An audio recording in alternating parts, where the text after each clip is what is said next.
Hello viewers, আসসালামু আলাইকুম। আপনারা ইমোতে কোনো নাম্বার বা কোনো অ্যাকাউন্ট কোনো কারণবশত ব্লক করেছিলেন এবং ব্লক করা অ্যাকাউন্টটি পুনরায় আবার আনব্লক করতে চাচ্ছেন, তাহলে আজকের এই ভিডিওটি শেষ পর্যন্ত মনোযোগ সহকারে দেখুন।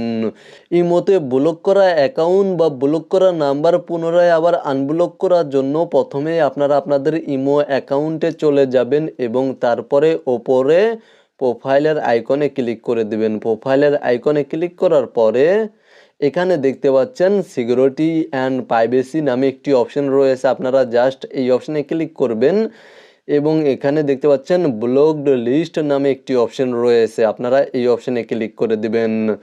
ব্লকড লিস্ট এই অপশনে ক্লিক করে দিলে আপনারা ইমোতে কোন কোন অ্যাকাউন্ট বা কোন কোন নাম্বার ব্লক করেছেন তা দেখতে পাবেন এবং ব্লক করা অ্যাকাউন্ট বা ব্লক করা নাম্বার পুনরায় আবার আনব্লক করার জন্য জাস্ট যেই অ্যাকাউন্টটি বা যেই নাম্বারটি আনব্লক করতে চাচ্ছেন সেই নাম্বারের বা সেই অ্যাকাউন্টের পাশে দেখতে পাচ্ছেন আনব্লক নামে একটি অপশন রয়েছে। আপনারা জাস্ট এই অপশনে ক্লিক করবেন, তাহলে অ্যাকাউন্টটি আনব্লক হয়ে যাবে। আপনারা আনব্লক এই অপশনে ক্লিক করা মাত্রই অ্যাকাউন্টটি আনব্লক হয়ে যাবে। মূলত আপনারা ভিডিওতে দেখানো এই নিয়মে ইমোতে ব্লক করা যে কোনো অ্যাকাউন্ট পুনরায় আবার আনব্লক করতে পারবেন। ভিডিওটি দেখে উপকৃত হয়ে থাকলে সাথেই থাকবেন।